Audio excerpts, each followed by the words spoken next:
Bismillahirrahmanirrahim. Assalamualaikum warahmatullahi wabarakatuh.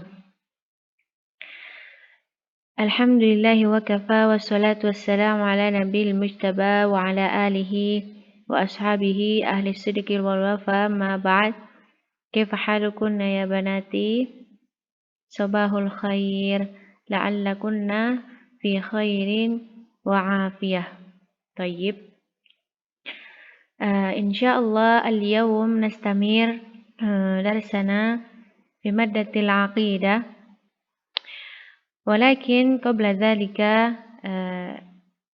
نحب أن نراجع أولا قبل أن نستمر إلى الموضوع الجديد. طيب، نعم. أولا قد تكلمنا في اللقاء الماضي عن البعث بعد الموت وبالقدر خيره وشره، ومن الإيمان بالله الإيمان بما وصف به نفسه ووصف به رسوله محمد صلى الله عليه وسلم.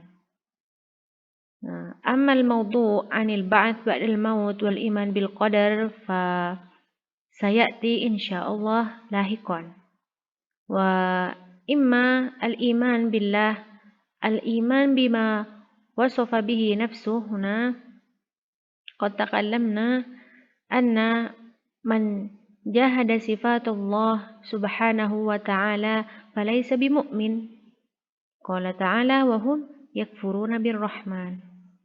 ثم هنا كذلك قد تكلمنا أن من شبه الله العظيم بخلقه فهو النسيب لمشرك نصراني، أي عطل الرحمن من أوصافه فهو الكفور وليس ذا إيمان. نعم. وكذلك قد تكلمنا عن بما وصف به نفسه ووصف به رسوله صلى الله عليه وسلم. نعم، يعني إثبات أن صفاته سبحانه وتعالى إنما تتلقى من السمع لا بآراء الخلق. نعم. ثم كذلك قال أحمد رحمه الله لا يوصف الله إلا بما وصف به نفسه أو وصف به رسوله صلى الله عليه وسلم لا يتجاوز القرآن والحديث. نعم. إذا نتمسك بالقرآن الكريم والحديث. نعم. ثم هنا التالي هذا الموضوع الذي سنأخذه اليوم بإذن الله تعالى. عن ما يا طالبات؟ يعني عن أصول مجموعة في باب الأسماء والصفات. طيب، نعم. أولا هنا إذا يا طالبات أن أهل السنة والجماعة له قواعد أي أصول مجموعة ما يتعلق بالأسماء والصفات. أولا هنا إن أسماء الله وصفاته غير محصورة بعدد معروف. تستطيعنا أن تفتحنا في الصفحة 23. طيب، في فقرة الرابعة هناك قول ذكر المصنف رحمه الله تعالى هذا الأصل العظيم في باب الأسماء والصفات فيناسب أن نظم. نعم، أي ينظم تنظيم ترتيب إليه عدة أصول مجموعة من كتب المحققين لتكون كالمقدمة. نعم. أولا طيب إن أسماء الله وصفاته غير محصورة بعدد معروف. ما قصد هذا القول؟ أن أسماء الله وصفاته غير محصور. مثلا نقول أن أسماء الله وصفاته هي 99، أليس كذلك؟ ولكن فإذا هذا الذي عرفنا من القرآن والسنة، ولكن فإذا الذي لم نعرف الأسماء والصفات لله تعالى أكثر من هذا، ولكن الذي لابد أن نعرف ولابد أن نؤمن بأسمائه وصفاته يعني 99، ولكن لا يلزم أن أسماء الله وصفاته مجرد 99 فقط، إذن زيادة من ذلك. طيب، نعم. هنا كتب في الكتاب: وأما حديث إن الله 99 اسما وأحصاها دخل الجنة. نعم. فهنا ليس فيه حصر لها، وإنما غاية ما فيه أن هذه الأسماء موصوفة بأن من أحصاها دخل الجنة، ولكن فإذا أكثر من 99 كما تقول مثلا لابد لنا أن نؤمن بالملائكة اللائي عرفنا كم 10، أليس كذلك؟ الملائكة 10، آدم، إدريس، نوح وغير ذلك من الملائكة، ولابد لنا أن نؤمن بهم. ولكن هل الملائكة 10 فقط يا طالبات؟ لا، بل أكثر من ذلك الذي لم نعلم، ولكن ينبغي لنا أن نؤمن بما علمنا. فهمتنا صح؟ ثم ثانيا أن صفات تنقسم إلى قسمين.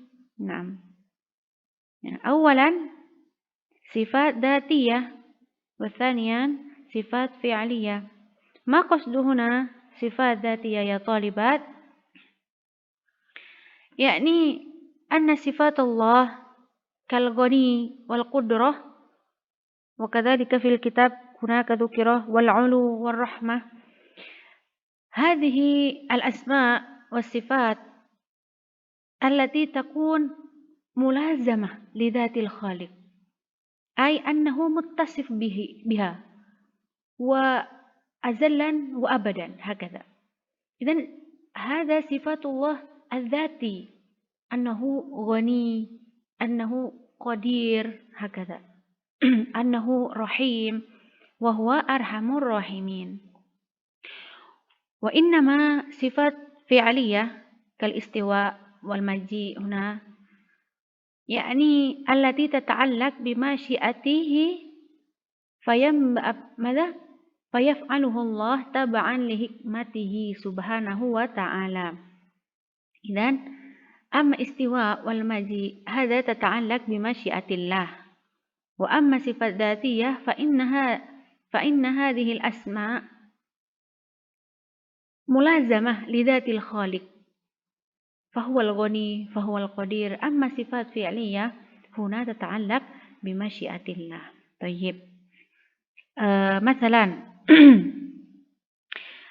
صفات ذاتية، نعم، فبهذه الصفات الله سبحانه وتعالى لم يزل ولا يزال حيا. نعم، أنه حي، الحي لا يموت، فهذا صفاته ذاتي له، كما قال هو الأول والآخر. نعم، لأن من صفات الذاتية لله تعالى يعني الحي، أنه حي هكذا، حي لا يموت. وإنما استواء هنا في صفات فعلية، فالاستواء الله فاستواء الله على العرش من الصفات الفعلية، لأنه ماذا نقول متعلق بمشيئته، كما قال تعالى إن ربكم الله الذي خلق السماوات والأرض في 6 أيام ثم استوى على العرش. نعم، فهمتنا صح؟ ثم التالي، نعم، أركان الإيمان بالأسماء والصفات بأنه عليم وأنه لا تخفى عليه خافية. نعم، ما معنى هذا الكلام؟ يعني من أركان الإيمان بالأسماء والصفات نؤمن بأن الصفات ففي في هذا الكلام نقول لابد علينا أن نؤمن بصفاته وأسمائه سبحانه وتعالى. مثلا في اسمه أنه عليم، أليس كذلك؟ نعم. فمن أركان الإيمان هنا لابد أن نؤمن بثلاثة طرق: باسمه أولا، ثم بصفاته، ثم آثار. ما معنى هنا؟ مثلا أنه عليم، فهذا اسم الله، أليس كذلك؟ عليم اسم الله، نحن لابد أن نؤمن باسمه، ثم بعد ذلك بصفاته كذلك. إذن كيف صفات عليم لله؟ أنه ذو علم عظيم. نعم، إذن علمه عظيم، هذا صفات من اسمه آنفا أنه عليم. والثالث ماذا؟ نؤمن بآثاره. إن نقول أن الله سبحانه وتعالى أنه عليم ثم هو ذو علم عظيم، إذن بمعنى الآثار ماذا؟ أنه لا تخفى عليه خافية. فهمتنا صح؟ نعم، أنه عليم، أنه ذي علم عظيم، ثم أنه لا تخفى عليه خافية. إذن سيعرف ماذا يفعل العبد في الدنيا، هكذا. ثم التالي ليس في أسماء الله وصفاته نفي محض، كما قال تعالى ولا يظلم ربك أحدا، أي لكمال عدله. نعم. فهذا الكلام ما معنى من ليس في أسماء الله وصفاته نفي محض؟ بمعنى أن حينما نعلم أن في القرآن ذكر هناك كما هذا في المثال ولا يظلم ربك أحدا. نعم، هنا نفي، أليس كذلك؟ لا نفي، لا يظلم، الله لا يظلم أحدا. فبهذا بوجود عدم أنه لا يظلم، فمعناه يعني يعبر أن الله سبحانه وتعالى له صفة العدل، لأن ضد من ظلم يعني عدل. إن نقول أن الله لا يظلم أحدا فمعناه ماذا؟ لكمال عدله. نعم، أنه عادل. حينما موجود قول لا يظلم فبمعنى هذا دليل على أن كمال لله العدل. فهمتنا صح؟ نعم. ثم التالي طريقة أهل السنة والجماعة هو الإجمال في النفي والتفصيل في الإثبات. لا إذن ركزنا هنا، لا نقول مثلا الإجمال في الإثبات والتفصيل في النفي، لا، هذا منهجنا أهل السنة والجماعة. في طريقة أهل السنة والجماعة في الأسماء والصفات الإجمال في النفي والتفصيل في الإثبات، أي بمعنى أن مثلا نقول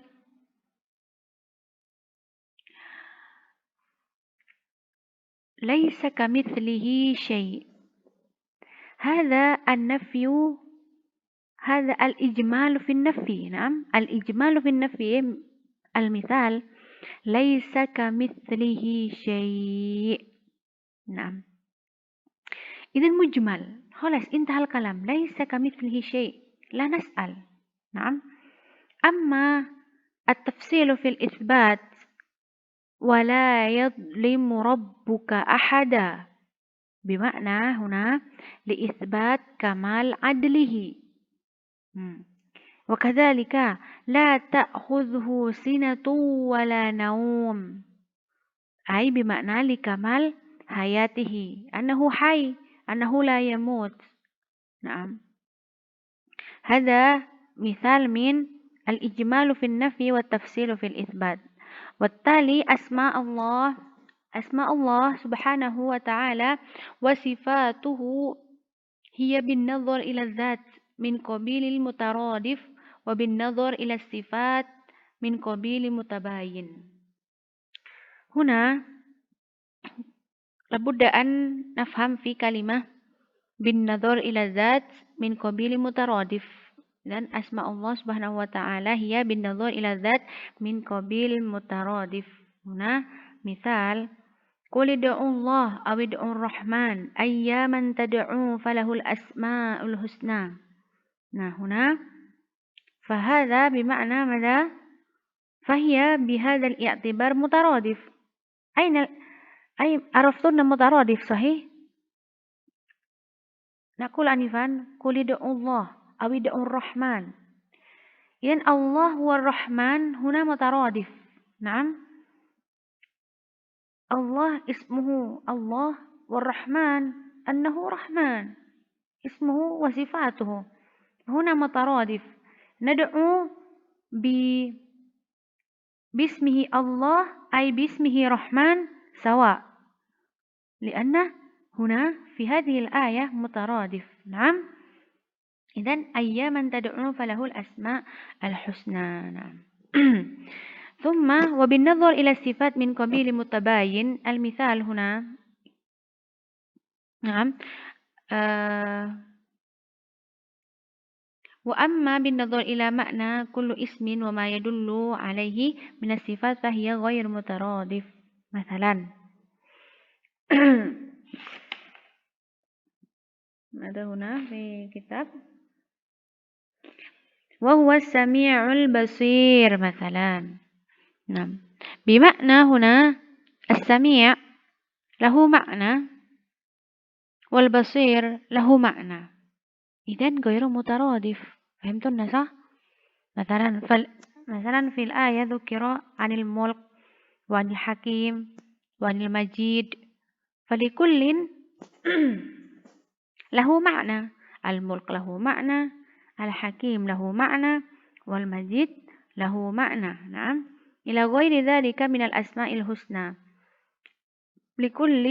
لكل اسم معناه الذي يباين غيره من الأسماء. ثم أسماء الله سبحانه وصفاته حقيقة وليست من قبيل المجاز، بمعنى هنا أن أسماء الله سبحانه وتعالى وصفاته هو حقيقة يا طالبات، وليس من سبيل المجاز كما قال أهل البدعة. نعم، هم يقولون مثلا هنا نقول أن أهل السنة والجماعة نثبت أن الله سبحانه وتعالى حي لا يموت، ولكن أهل البدع عرفتن صح؟ أنهم يقولون أن حي الله ليس حي، هم يقولون آخر وليس حي. مثلا في اليد نقول أن الله له يد، لا ليس هذا المثال. مثلا أن الله قادر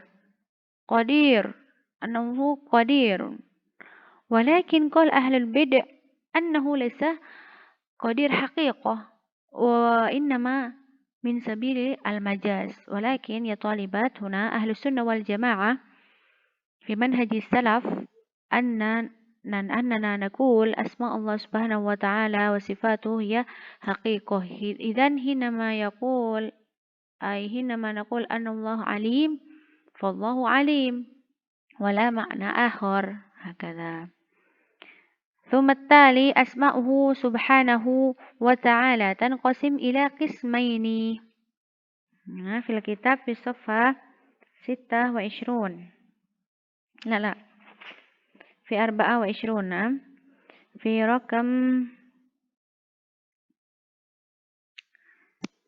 رقم 8. أسماؤه سبحانه وتعالى تنقسم إلى قسمين: أعلام وأوصاف. والوصيفة فيها لا تنافي العلمية بخلاف أوصاف العباد. مثلا نقول أن الله سبحانه وتعالى أنه من صفاته يعني رحيم، أليس كذلك؟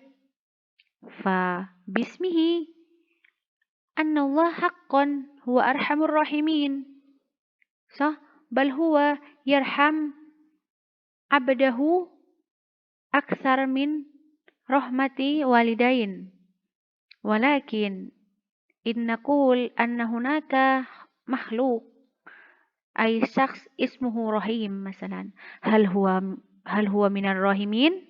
لا، بل قد يكون هو يشرب الخمر، هو شديد، هو غاضب دائما ولا يرحم غيره، صح؟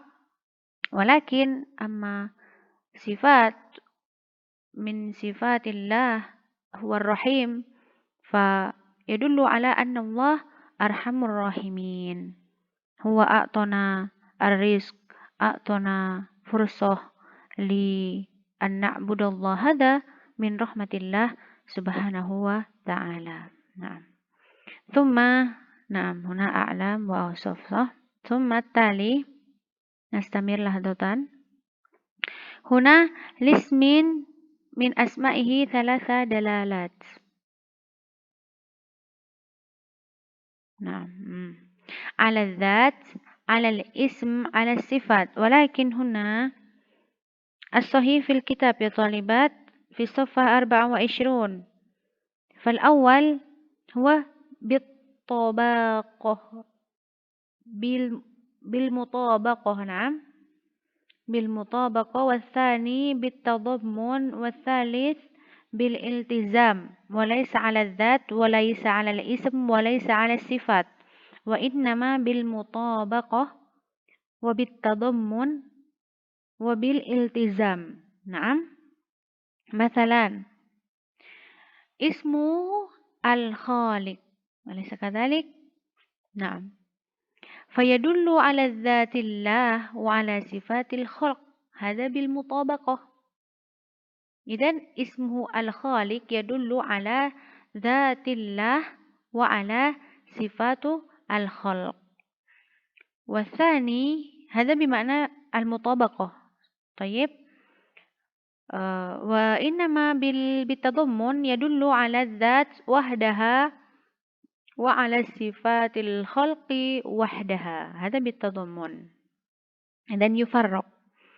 ثم الثالث يدل على صفتي العلم والقدرة، هذا بالالتزام لأنه خالق، فبمعنى أن الله سبحانه وتعالى عليم كيف هو يخلق وقادر كيف هو يخلق. فهمتنا صح؟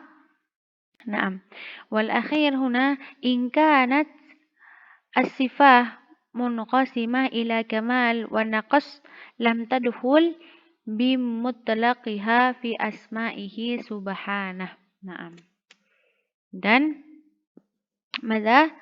إن نقول أن الله رحيم أنفان، فبمعنى أن من صفات كماله أنه أرحم الراحمين، لا يوجد نقص هناك، فهذا تدخل في أسماء الله سبحانه وتعالى. ولكن إنما نقول أنه مثلا أن الله يضحك. نعم. أنه يضحك، فهذا الضحك فيه كمال والنقص، فلم تدخل بمطلقها في أسمائه سبحانه وتعالى. فهمتنا؟ نعم. إن شاء الله انتهينا من هذا الكلام. فهمتنا جميعا إن شاء الله كما قد أخذنا آنفا، صح؟ Dan بمعنى يا طالبات anna. Nah, yang pertama itu menandakan bahwa yang pertama ini menandakan bahwa nama-nama Allah itu bukan cuma 99, tapi yang wajib kita imani 99, tapi yang belum kita tahu banyak ya, seperti halnya malaikat. Kita tahu bahwa malaikat itu harus kita imani 10 ya. Tapi yang lebih dari itu kita nggak tahu, tapi kita wajib untuk mengimani juga gitu. Dan yang kedua di sini sifatnya itu dibagi menjadi dua. Sifat dzatiyah itu misalkan goni wal qudrah, wa sifat fi'liyah kal istiwa wal maji. Dan nomor 3 itu arkanul iman wa sifat bi annahu alimun wa annahu la takhfa alaihi khafiyah. Jadi kalau misalkan kita tahu bahwa Allah itu alim, nah pada saat itu juga kita harus mengimani sifatnya, yaitu apa? Du ilmin alim, ay du ilmin azim. Dan kalau misalkan Allah dikatakan kalau Allah itu alim, mengetahui segala sesuatu, maka asarnya itu la takhfa alaihi khafiyah. Jadi Allah tidak akan tidak pernah tidak mengetahui, pasti selalu mengetahui dengan sifatnya yang alim ini ya. Terus laisa fi asma'ihi wa sifatihi nafyun mahad. Kama qala ta'ala wa la yadlim rabbuka ahada ay li kamali adlihi. Jadi kalau misalkan disebutkan dalam Al-Qur'an wa la yadlim. Nah, di sini kan nafi ya. Nah, maka itu artinya apa? Kamal adlihi. Jadi menjelaskan kepada kita bahwa Allah itu adil. Karena dia tidak menzalimi orang lain. Okay. Terus tariqah ahli sunnah wal jamaah huwa al-ijmal wa nafi wa tafsil fil itsbat. Nah, di sini thariqah Ahlussunnah wal Jamaah itu al-ijmalu fin nafyi wa tafsilu fil itsbat. Misal dari al-ijmalu fin nafyi yaitu laisa kamitslihi syai'. Tapi kalau tafsilu fil itsbat itu wala yadlimu rabbuka ahada di itsbat kamal adlihi. Terus yang selanjutnya asma Allah subhanahu wa sifatuhu ya bin nazar ila dzat min qabilin mutaradif wa bin nazar ila sifat min qabilin mutabayin. Jadi asma Allah ketika kita membaca dalam Al-Quran, qul Allah awidur Rahman. Nah, dua nama itu Allah dan Rahman. Di sini mutaradif ya. Jadi kita berdoa dengan memakai Allah dan memakai Rahman itu sama. Seperti itu namanya mutaradif. Tapi kalau misalkan di sifat min qabili mutabayin, misalkan sifat Allah itu Al-Mulk, Al-Hakim, Al-Majid. Nah, itu bukan mutaradif ya. Jadi Al-Mulk lahu makna, wal hakim lahu makna, wal majid lahu makna. Jadi maknanya beda-beda. Nah, yang selanjutnya asma Allah subhanahu wa ta'ala wa sifatu haqiqah wa laysa qabil majas. Nah, di sini haqiqah di sini dikatakan bahwa ketika kita mengetahui bahwa Allah itu alim ya, alim, maha mengetahui, maka ahli sunnah wal jamaah ala manhaj salaf itu mengatakan bahwa alim, ya alim, Allah maha mengetahui seperti itu. Tapi kalau orang yang bid'ah misalkan itu biasanya mengada-ngada dan mengatakan bahwa Allah itu tidak mengetahui seperti itu. Jadi nauzubillah ya, kita harus mempercaya apa yang sudah menjadi nama-nama dan sifat-sifat Allah Subhanahu wa taala tanpa mengartikan arti lain.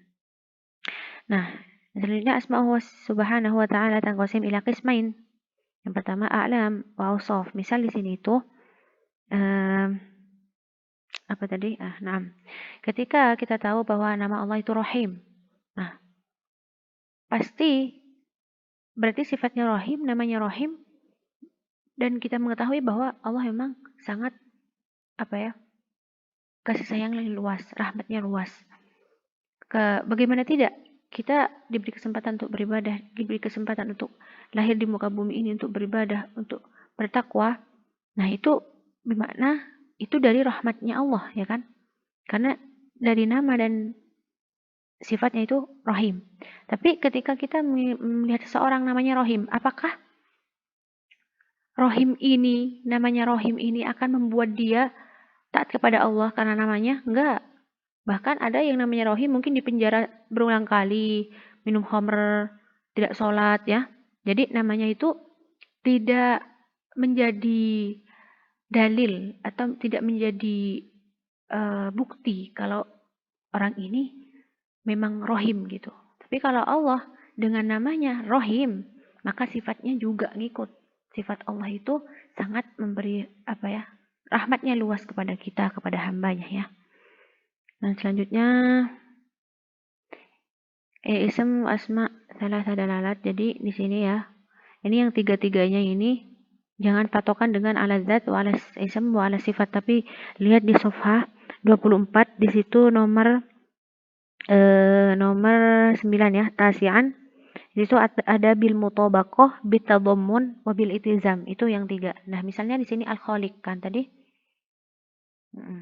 Dan selanjutnya idza kanat sifat munqasimah ila kamal wa naqas lam tadhul bi mutlaqiha ila fi asma'i wa sifatihi. Jadi ketika sifat Allah itu ada artian kelebihan dan kekurangan, maka tidak akan masuk ke nama-nama Allah yang 99. Misalkan kalau makna qadir itu sempurna ya, qadir, nggak ada kekurangan dari Allah Subhanahu wa taala. Tapi kalau misalkan kita mengetahui bahwa Allah itu tersenyum di hadis Rasulullah Shallallahu alaihi wasallam, maka itu tidak masuk ke asma dan sifatnya. Karena dohak di sini ada kamal wan naqs. Jadi ada kekurangannya. Jadi tidak dimasukkan ke dalam nama-nama dan sifatnya Allah Subhanahu wa taala. Ya, yang selanjutnya insya Allah kita akan mengambil di pertemuan selanjutnya. Biidznillah taala, barakallahu fikunna wa fi ulumikunna. Wassalamualaikum warahmatullahi wabarakatuh.